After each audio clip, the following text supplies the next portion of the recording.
आज हम Sigmund Freud से रिलेटेड कुछ इम्पोर्टेंट पॉइंट के बारे में डिस्कस करेंगे जिनसे क्वेश्चंस बनने के ज़्यादा से ज़्यादा चांसेस होते हैं। तो फर्स्ट पॉइंट है, मनोविश्लेषणवाद सिद्धांत किसके द्वारा प्रतिपादित है? तो इसका आंसर हो जाएगा सिगमंड फ्रायड। सिगमंड फ्रायड के अनुसार मानव मन, चेतन या मानव मस्तिष्क के 3 सार हैं। वो कौन कौन से हैं? चेतन स्तर, अर्धचेतन स्तर और अचेतन स्तर। फ्रायड ने व्यक्तित्व को 3 भागों में बांटा है, इदम, अहम और सुपर ईगो या परा अहम। अगला पॉइंट है, फ्रायड ने किस सिद्धांत का प्रतिपादन किया? तो फ्रायड ने मनोविश्लेषणवाद का प्रतिपादन किया है। अगला पॉइंट है, कौन से सिद्धांत में बाल्यकाल के अनुभव के विकासात्मक आयाम पर बल दिया गया है? तो बाल्यकाल के अनुभव के विकासात्मक आयाम पर मनोविश्लेषणवाद में बल दिया गया है। अगला पॉइंट है, हम लोग भूलते हैं क्योंकि हम भूलना चाहते हैं। यह कथन है फ्रायड का। अगला पॉइंट है, फ्रायड के अनुसार विस्मरण वह प्रवृत्ति है जिसके द्वारा दुखद अनुभवों को स्मृति से अलग कर दिया जाता है।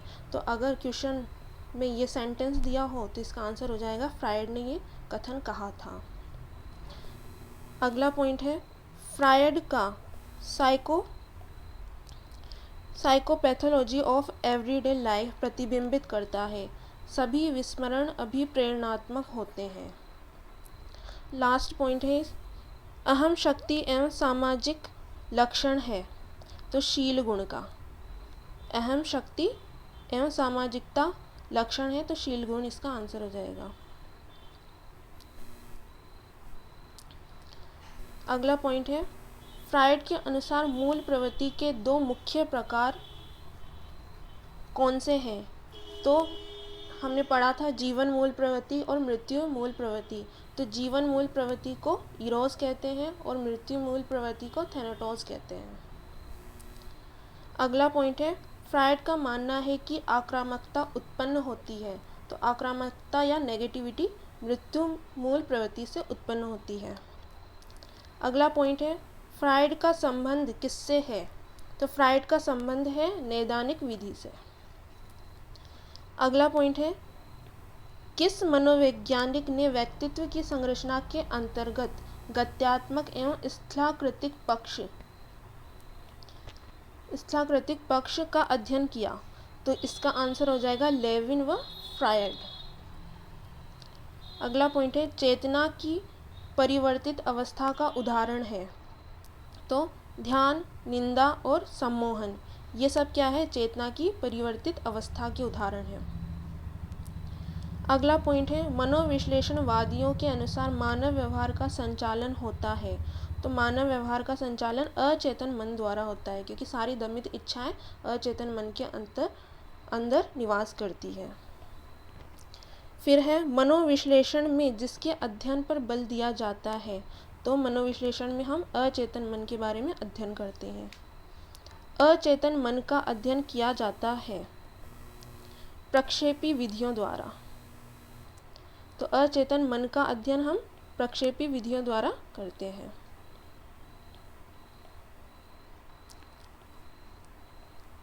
अगला पॉइंट है, हमारे मस्तिष्क का कितना भाग चेतन है तथा कितना भाग अचेतन है? तो हमारे मन का 1/10 भाग तो क्या है? चेतन है। बाकी 9/10 भाग क्या है? अचेतन, यानी कि अचेतन सबसे अधिक होता है।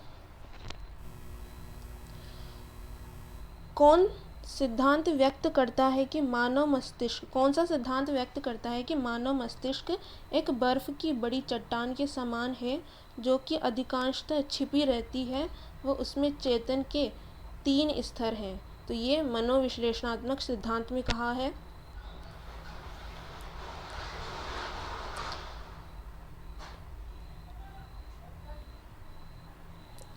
जैसे मनोविश्लेषणात्मक सिद्धांत में हमने बात की थी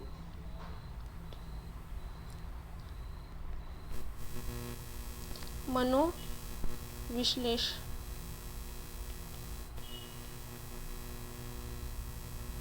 सिद्धांत।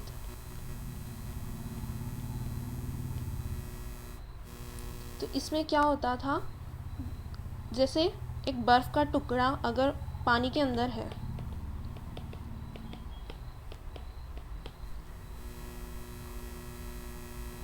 जैसे ये बर्फ़ का टुकड़ा है, ये पानी के अंदर है, ठीक है।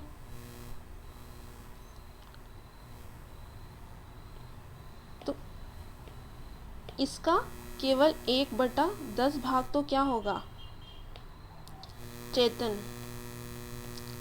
चेतन या चेतना की अवस्था में होगा, जबकि जो पानी के अंदर डूबा हुआ भाग है वो कितना है, 9/10। तो ये क्या होगा, अचेतन। तो ये बर्फ़ वाला एग्जाम्पल लेके सिगमंड फ्रायड ने मनोविश्लेषण सिद्धांत में चेतन मन और अचेतन मन को प्रतिपादित किया था। इसके बारे में बताया था कि हमारा जो मस्तिष्क होता है वह अचेतन की अवस्था में ही होता है ज़्यादातर, चेतना की अवस्था में बहुत कम होता है। और कितना होता है, 1/10।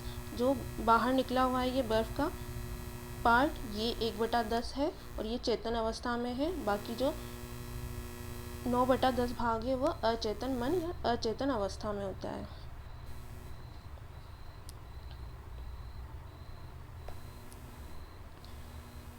तो इस तरह से बर्फ़ की एक बड़ी चट्टान के समान जो कि अधिकांशतः छिपी रहती है, वह उसमें चेतन के 3 स्तर हैं। ये किस में होगा, मनोविश्लेषणात्मक सिद्धांत के अंतर्गत। ये आरटेड प्रथम लेवल 2011 में आया हुआ क्वेश्चन है। फिर है अगला पॉइंट, देश के अनुसार इदम, अहम तथा परा अहम व्यक्तित्व के 3 घटक हैं। तो ये किसने बताया था, सिगमंड फ्रायड ने। अगला पॉइंट है, फ्रायड ने व्यक्तित्व को बांटा है इदम, अहम और परम या परा अहम के रूप में बांटा है, जिसको इड, ईगो और सुपर ईगो भी कहते हैं। अगला क्वेश्चन या पॉइंट है, फ्रायड ने ऊर्जा का वितरण व्यक्तित्व विकास के जिन स्थलों पर किया उनके नाम है, वही इड, ईगो, सुपर ईगो। अगला पॉइंट, इदम, अहम, परा अहम में सामंजस्य के अभाव से होता है तो क्या होगा, मानसिक द्वंद्व आ जाता है। इनमें अगर बैलेंस नहीं होगा तो व्यक्ति में मानसिक द्वंद्व आ जाएगा, मानसिक द्वंद्व।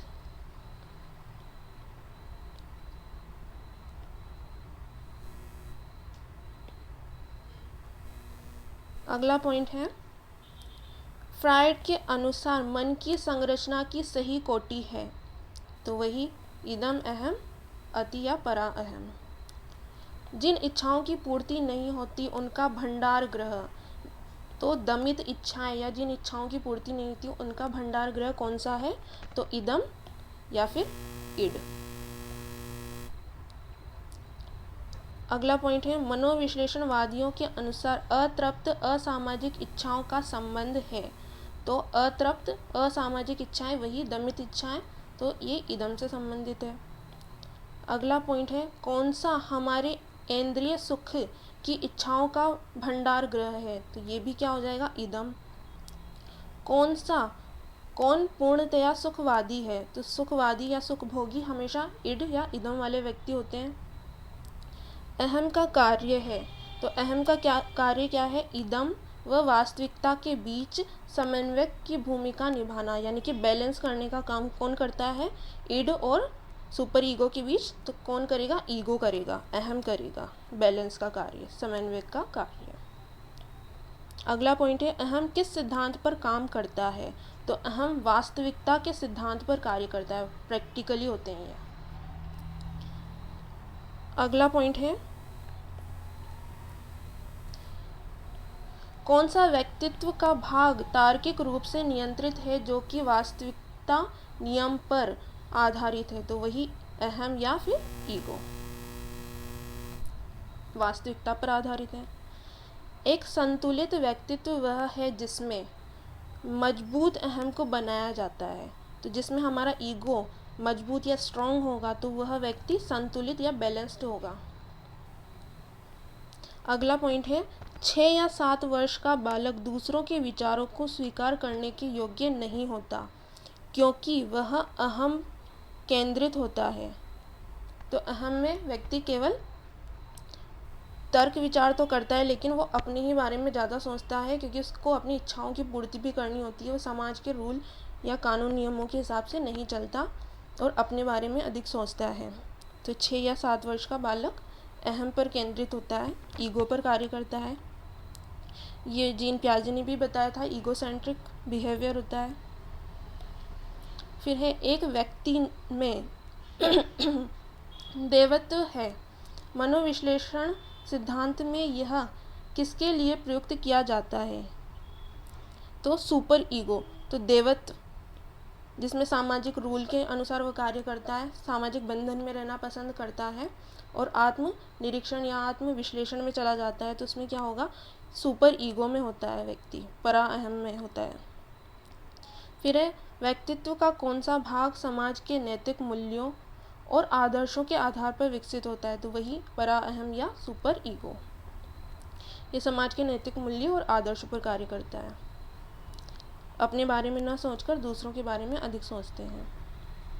अगला पॉइंट है, फ्राइड के अनुसार हमारे मूल्यों का आंतरिकरण देश में होता है। तो आंतरिकरण वही है, परा अहम या सुपर ईगो।